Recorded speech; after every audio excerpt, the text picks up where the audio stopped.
চিকিৎসক ধর্ষণ খুনের মামলায় সঞ্জয় রায়ের শাস্তি নিয়ে আজ শুনানির সম্ভাবনা রয়েছে কলকাতা হাইকোর্টে। রাজ্য সরকারের আবেদন আজ শুনতে পারে ডিভিশন বেঞ্চ। বিচারপতি দেবাংশু বসাকের ডিভিশন বেঞ্চে এই শুনানি হওয়ার কথা।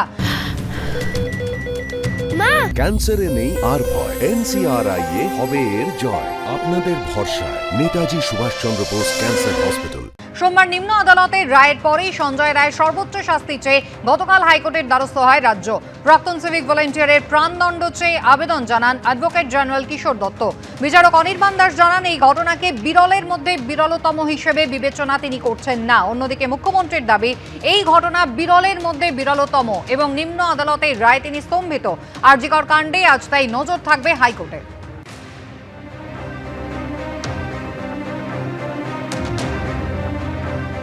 নিম্ন আদালতের বিচারক অনির্বাণ দাস তিনি রায় জানিয়ে দিয়েছিলেন এই ঘটনা বিরলের মধ্যে বিরলতম নয়, তিনি এমনটাই মনে করছেন এবং ফাঁসি নয়, সংশোধনের সুযোগ রয়েছে। যেহেতু আগে কোনো ক্রিমিনাল রেকর্ড পাওয়া যায়নি সঞ্জয় রায়ের ক্ষেত্রে, আর তাই তিনি আজই আমৃত্যু কারাবাসের রায় শুনিয়েছিলেন গত সোমবার। আর সেই রায়কে চ্যালেঞ্জ করে গতকালই রাজ্য সরকার কলকাতা হাইকোর্টের ডিভিশন বেঞ্চে গিয়েছে।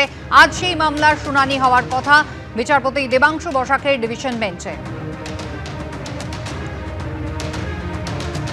সৌভিক মজুমদার আমাদের প্রতিনিধি সরাসরি রয়েছেন নিউজ রুম থেকে। সৌভিক, একেবারেই আমরা দেখেছিলাম যে রাজ্য সরকারের পক্ষ থেকে মুখ্যমন্ত্রী মমতা বন্দ্যোপাধ্যায় তিনি বলেছেন যে ফাঁসির দাবি একেবারে শুরু থেকেই তারা করছেন, এমনকি ফাঁসির দাবিতে তিনি নিজে পথে নেমেছেন। সেক্ষেত্রে নিম্ন আদালতের রায় তিনি স্তম্ভিত এবং সেই কারণে অ্যাডভোকেট জেনারেল গতকালই আবেদন করেছিলেন কলকাতা হাইকোর্টের ডিভিশন বেঞ্চে ফাঁসির জন্য, ক্যাপিটাল পানিশমেন্টের জন্য আজ সেই মামলা শুনানি।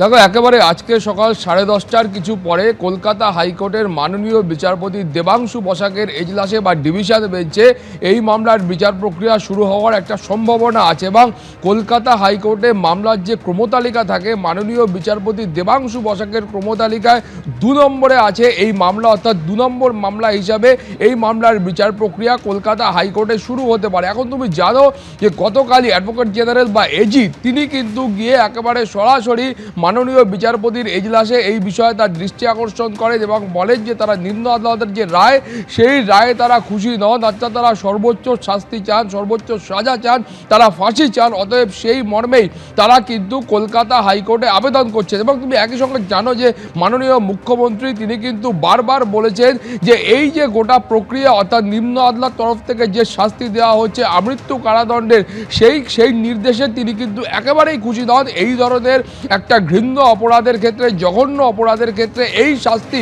কার্যত পর্যাপ্ত নয় বলেই তিনি তার মত পোষণ করেছেন। ফলত সেই কারণেই সরকারের তরফ থেকে রাজ্যের মুখ্য আইনি উপদেষ্টা কিশোর দত্ত এজি তিনি গিয়ে কিন্তু সরাসরি বিচারপতি বসাকে দৃষ্টি আকর্ষণ করেছিলেন এবং সেই মর্মে গতকালই মামলা দায়ের করবার জন্য অনুমতি দেওয়া হয় এবং মামলা দায়েরের সে প্রক্রিয়া গতকালই সম্পন্ন হয়েছে।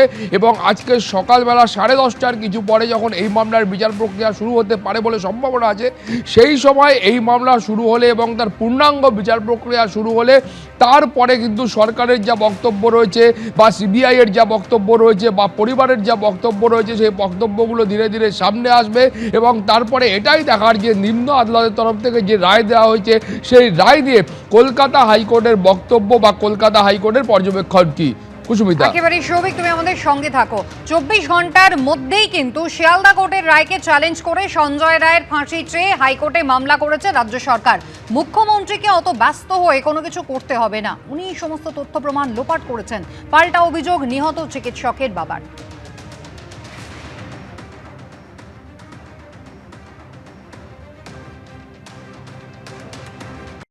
চিকিৎসককে ধর্ষণ খুনের মামলায় শিয়ালদা আদালত সঞ্জয় রায়কে আমৃত্যু কারাদণ্ডের নির্দেশ দেওয়ার 24 ঘন্টা পেরোনোর আগেই মঙ্গলবার সঞ্জয় রায়ের ফাঁসি চেয়ে হাইকোর্টে দ্বারস্থ হল রাজ্য সরকার।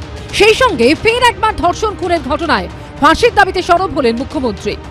আরজিকর কেসে আমরা ফাঁসি চাই। যাবজ্জীবন মানেটা কি? অনেক কেসে আমরা দেখেছি 2-3 বছরে বেরিয়ে গেছে, পেরোলে বেরিয়ে যায়। তারে অন্যায় করেও তাকে ক্ষমা করে দেবো? একটা জাজমেন্ট আমার পছন্দ হয়নি, ক্রাইম করে যদি কেউ বেঁচে যায় সে তো আবার ক্রাইম করবার চেষ্টা করবে। ও ড্রামাবাজি, এইসব ড্রামাবাজি করে কিছু হবে না। যদিও মমতা বন্দ্যোপাধ্যায়ের এই পদক্ষেপে চরম ক্ষুব্ধ নিহত চিকিৎসকের পরিবার। ওনাকে অত ব্যস্ত হয়ে এগিয়েছে কোনো কিছু করতে হবে মুখ্যমন্ত্রীকে, কারণ উনি এতদিন যা করেছেন আর যেন উনি না করেন। উনিই তো সমস্ত তথ্য প্রমাণ লোপাট করেছেন, ওনার সিপি ওনার এসিপি পেজেন্ট থেকে সমস্ত অন্যায়গুলো করেছে, উনি সেগুলো দেখতে পাচ্ছেন না প্রথম থেকে। রাজ্য সরকারের এই অতি সক্রিয়তায় সন্দিহান আরও অনেকেই।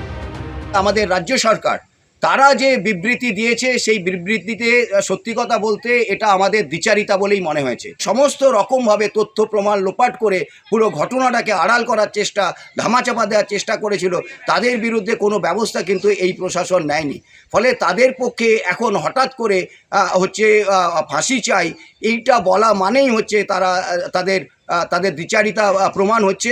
বাংলা একটা প্রবাদ আছে, সাপ হয়ে ছোবল মারি, ওজা হয়ে ঝাড়ি। এটা এক্ষেত্রে সম্পূর্ণভাবে মিলে যাচ্ছে। রাজ্য সরকার এবং তার সঙ্গে যারা যুক্ত হয়ে আছে এই ভয়ঙ্কর ঘটনার সঙ্গে, রাজ্য সরকার তাদের প্রত্যেককে আড়াল করতে চায়। সৌভিক মজুমদার, আশাবুল হোসেন ও সমীরণ পালের রিপোর্ট, এবিপি আনন্দ।